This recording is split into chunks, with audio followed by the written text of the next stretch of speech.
Pemirsa, Anda kembali menyaksikan Doncast. Ini adalah segmen terakhir dalam pembahasan kita kali ini, masih bersama dengan Coach RD Rahmat Darmawan.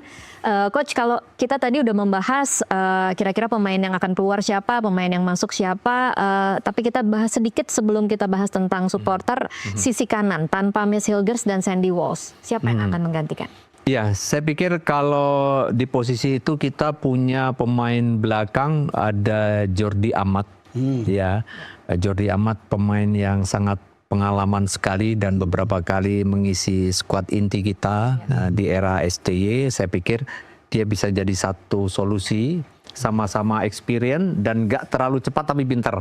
Ya, beda dengan Rido. Kalau Rido memang lebih cepat ya dibandingkan ketiga pemain yang ada. Jadi dia lebih cepat atau lebih? Ya harus ada kombinasi di antaranya. Jadi nggak semuanya pinter tapi lambat. Ya, nggak semuanya pinter tapi lambat. Pintar bagi pemain sepak bola itu apa sih ukurannya? Ya, ukurannya nomor satu adalah dia tahu kapan dia mengambil intersepsi, kapan dia menunggu. Itu kalau pemain belakang. Ya, dia bisa membaca permainan. Dia melihat kira-kira arah bola akan kemana, dia positioningnya tepat. Ya, kemudian menjaga jarak antara pemain yang dijaga dengan kemungkinan bola akan datang. Jadi di situ dia membacanya. Nah, kalau Rizky Ridho memang di samping dia juga bisa lakukan itu, Rizky Ridho itu lebih cepat dalam mengantisipasi kemungkinan-kemungkinan lawan akan seperti apa. Bahkan ketika 1 lawan 1, Rizky Ridho salah satu pemain yang paling susah dikalahkan karena kecepatan dia, flexibility dia sangat baik. Jadi di situ. Nah, pintar. Iya, pintar. Ya, terus yang berikutnya adalah bagaimana kalau mungkin mengganti posisi di sebelah kanan? Ya. Saya yakin Asnawi ya, dengan prestasi dia, dengan performance dia, dengan klubnya di Thailand kemarin, dia sudah menunjukkan kalau toh kita harus menempatkan dia di situ. Saya rasa saya juga nggak ragu untuk dia bisa dia ambil bagian di tim ini untuk bisa menjadi pilihan utama. Ya, jadi ada banyak possibility yang dilakukan oleh tim kepelatihan sekarang karena memang jujur ini performa para pemain dengan klubnya masing-masing ini cukup lah ya mereka menjanjikan, ya cukup baik ya. Oke, peluang Indonesia kalau melihat bagaimana nanti melawan Cina, melawan Jepang untuk lolos ke Piala Dunia 2026 seperti apa, Coach? Soalnya para pengamat ini semua mengatakan kita akan menang. Bahkan kita undang Justin minggu lalu ya, mengatakan kans kita untuk menang itu 60-70%. Menurut Coach RD gimana itu? Ya, kalau saya mencoba mengkomparasi taktik tim China, strong dan weakness-nya, dan sekarang saya coba bagaimana tim Indonesia. Nah, Cina kemarin dia bermain dengan banyak beberapa pertandingan, dia sangat bagus ketika dia bertahan, tapi ketika di fase transisi dari menyerang ke bertahan, dia sering terlambat atau tertinggal. Lawan banyak sekali membuat gol di fase ketika dia selesai menyerang, dia terlambat transisinya. Nah, ini weakness point mereka. Itu sebenarnya sama dengan weakness kita ya? Iya, kan? betul sekali. Tapi yang menjadi catatan positif kita adalah itu bisa diperbaiki ketika kemarin di Bahrain melawan Bahrain. Walaupun kita tahu ada sempat momen kita tertinggal dalam beberapa menit untuk mengantisipasinya, tapi setelah ada penggantian masuknya Ricky Kambuaya dan masuknya beberapa pemain untuk mengganti pemain-pemain yang sudah drop kondisinya, itu menjadi kemudian ideal lagi. Nah, kemudian Cina dia pasti akan mencoba untuk menunggu, benar-benar menunggu kita untuk masuk, kemudian akan serangan balik. Dan oleh karena itu pasti kita akan menyiapkan satu struktur tim yang mungkin sedikit berbeda. Ada tim yang dominan attacking, tapi juga disiapkan siapa yang bertahan. Nah, sekarang menurut saya Tom Hai, Pelupesi mungkin akan dibuat lebih sabar lagi. Lebih sabar lagi. Bagaimana cara membuatnya adalah 3+2. Sementara di sisi kanan kiri Verdong dengan full wingback kanan kita itu akan sedikit membantu tim untuk melakukan serangan ke depan. Apakah artinya nanti mungkin di awal-awal permainan akan jadi lebih lambat ya? Ketika dua-duanya sama-sama seperti menunggu. Enggak, justru kita akan mengambil inisiatif serangan menurut saya akan dari sisi dua sayap kita. Karena yang tadi saya cerita, China ya ini akan lebih bisa dieksploitasi, mereka punya pertahanan itu di ruang sisi kanan dan kirinya. Ya, ini yang kemungkinan akan dilakukan oleh tim kita. Dan kalau kita berkaca dari kondisi seperti ini, yang paling penting adalah nomor satu, kita harus mewaspadai Cina ini akan melakukan kontra strateginya masih sama seperti ketika main di sana atau sedikit modifikasi sehingga nantinya mungkin dia akan bermain dengan sedikit formasi yang berbeda ya. Dan ini harus diantisipasi, tapi secara keseluruhan menurut saya kita akan bermain kemungkinan dengan dua opsi.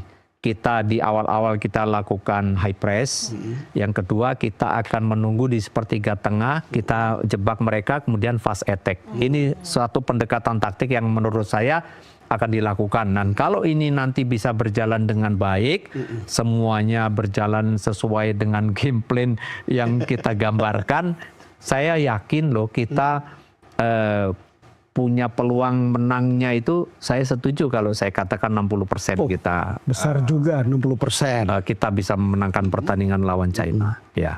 Wah, itu bisa, akhirnya kita kalau kita bisa mencapai kemenangan itu tinggal berpikir menghadap Jepang kan? Iya, betul. Iya.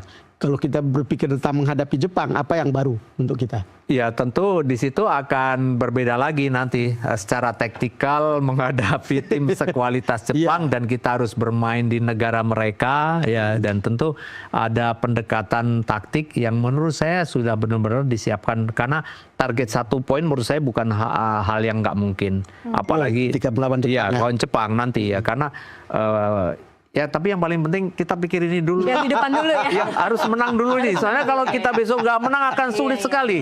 Nggak bayang kalau kita tidak menang, lalu kemudian hati para supporter seperti saya.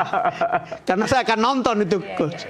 Betul. Jeda 5 hari itu kan kemudian menjadi sangat sedikit sekali ya ketika dari Cina kemudian melawan Jepang. Artinya berarti TC kali ini juga harus mempersiapkan untuk Jepang juga sekalian ya? Saya rasa belum. Ya, saya rasa semua konsentrasi mereka menghadapi pertandingan yang sangat penting lawan Cina untuk dapat 3 poin. Kemudian setelah dapat 3 poin, baru kita berpikir Jepang. Baru berpikir. Sebagai pelatih, Coach. Ya. Apa yang seorang pelatih pikirkan ketika penonton atau supporternya seperti di GBK? Dengan semangat supporting seperti itu gitu. Apa yang dipikirkan oleh seorang pelatih atau dirasakan? Yang pasti kita harus bisa menyeimbangkan antara intelijensial dan emosi pemain. Ya, itu bicara psikologi lagi.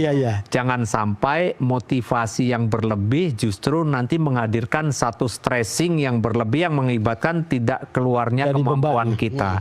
Beban buat kita. Dan ini pelatih harus benar-benar saya rasa udah ngerti lah ya, itu ilmu psikologi, apalagi selevel UEFA Pro, Patrick Kluivert, dia mesti tahu apa yang harus dilakukan, menetralisir kondisi untuk tidak terlalu stres, tapi juga tidak baik juga kalau tidak memotivasi pemain, ya tidak menginstruksikan pada pemain dengan detail. Itulah makanya yang dilakukan adalah menjaga stabilitas antara intelijensial dan emosi itu untuk bisa terjaga sehingga menghadapi gemuruhnya penonton yang mengelilkan mereka, kemudian mensupport mereka, mereka tetap akan stabil dan menimbulkan semangat yang justru menghadirkan aura positif, menambah second win mereka untuk bisa terus menghadirkan second win maksud saya, second win untuk mereka bisa terus menguasai kondisi itu, menguasai stamina mereka. Iya, karena kan penonton atau supporter itu punya dua fungsi ya, jadi dia bisa kasih energi, tapi bisa juga kasih pressure. Nah, kalau coach bisa bilang nih, bisa bicara di sini untuk para supporter yang akan menyaksikan 5 Juni, apa sih kira-kira pesan-pesan dari coach? Ya, kalau menurut saya supporter, ya saya tidak punya hak untuk mengharuskan mereka, tapi kewajiban seorang supporter mendukung tim nasional dengan semaksimal mungkin itu pasti. Karena saya pernah menjadi pelatih dan pernah menghadirkan penonton hampir 100.000 dalam final SEA Games, saya merasakan seperti apa ya. Mereka mendukung kita luar biasa, mereka sangat-sangat antusias sekali dan menunggu kemenangan. Tapi sekali lagi itu harus bisa kita kendalikan dan itu harus bisa kita sampaikan kepada pemain, betul-betul kita deliver untuk pesan ini jangan sampai membuat Anda tegang. Karena itu yang akan menjadi bumerang kalau sampai pemain justru ini mengakibatkan satu tekanan yang berlebih. Ya, jadi anggap bahwa penonton ini ada di belakang kita dan kita harus benar-benar mengeluarkan kemampuan kita dengan maksimal ya, tanpa harus ragu-ragu, tanpa takut untuk mengeluarkan kemampuan kita. Karena ini penting sekali. Iya. Kalau dari sisi pemain ya, coach, kan ini kan memang dari sisi pelatih bicara kepada pemain. Tetapi kalau pemain sendiri ketika dia masuk dalam lapangan dengan pressure yang setinggi itu, bagaimana sebenarnya tipsnya untuk pemain agar dia bisa mengendalikan antara bermain bagus tapi tidak bermain di bawah tekanan? Oh ya. Pemain udah pada pinter, mereka punya cara masing-masing ya untuk mengendalikan kondisi itu. Ada yang mendengarkan musik, makanya banyak kan yang semua pemain sekarang kalau masuk di bus itu semuanya dengar musik masing-masing. Ada kadang-kadang di dalam ruang ganti itu kita membuat jok-jok yang bisa membuat suasana hidup. Pelatih menginstruksikan beberapa hal atau mengatakan beberapa hal-hal yang penting. Malah kadang-kadang kalau bisa kita melucu, membuat sebuah jok yang bisa membuat segar di dalam suasana di dalam ruang ganti itu. Tapi yang dominan sekarang lebih banyak bagaimana mereka mendengarkan lagu atau mereka justru berdoa melalui hal-hal yang mereka biasa lakukan di dalam keseharian mereka. Coach, saya kadang-kadang melihat di video ya, bagaimana pelatih itu marah-marah di ruang ganti. Iya. Itu pengaruhnya apa sebetulnya?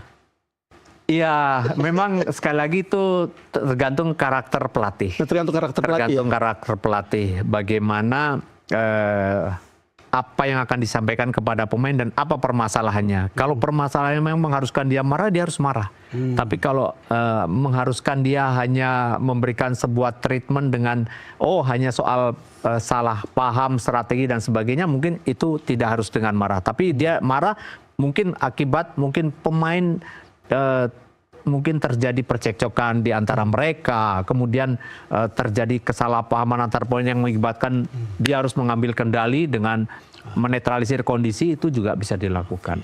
Yang spesifik di GBK, Coach, kalau kita nonton bola, kan tuh setelah selesai bertanding, menang atau kalah, mereka menyanyikan lagu Tanah Airku. Iya, betul. Yang diaransemen oleh Ibu Sut. Iya.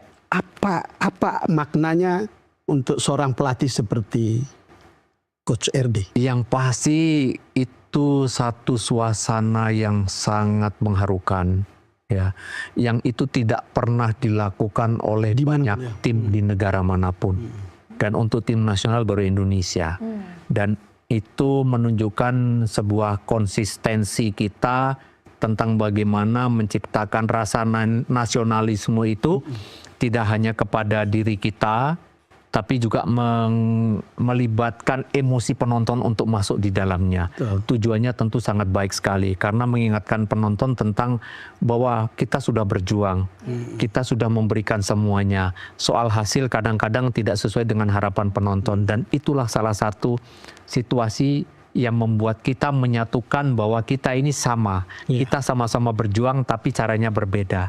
Dan ini sebetulnya satu pesan moral yang begitu dalam yang dilakukan oleh tim nasional yang melibatkan penonton di dalamnya, dan tidak hanya itu tapi melibatkan semua masyarakat Indonesia yang menonton tayangan itu. Ya, saya merasakan itulah momen yang ditunggu oleh semua orang. Bahkan banyak yang marah kalau TV yang menyiarkannya justru memotong dan tidak sampai ke lagu itu. Saya setuju, karena ini satu pesan luar biasa yang dihadirkan. Karena pada akhirnya kita harus paham bahwa kompetisi itu hanya melahirkan satu pemenang, bukan dua pemenang. Dan untuk melahirkan satu pemenang, tapi yang kalah ini juga bisa dianggap memenangkan pertandingan kalau dia sudah memberikan segalanya untuk negara, untuk bangsa. Dan ini akan diketahui oleh masyarakat, oh kita sudah memberikan yang terbaik dan inilah hasilnya. Tapi ingat, kita tetap satu, kita Indonesia. Itulah yang kemudian diterjemahkan dengan kita. Dengan saya selalu merinding ya, kalau kita mendengarkan itu, dan itu luar biasa. Artinya kita merasa keindonesiaan kita itu eksis. Salah satunya ketika kita melihat tim kita bermain. Betul. Oleh memang jadi bentuk nasionalisme dan patriotisme kita bukan lagi di zaman dahulu kan pakai perang ya. Kalau ini memang melalui kompetisi ketika membawa nama negara. Melalui komunikasi seperti ini.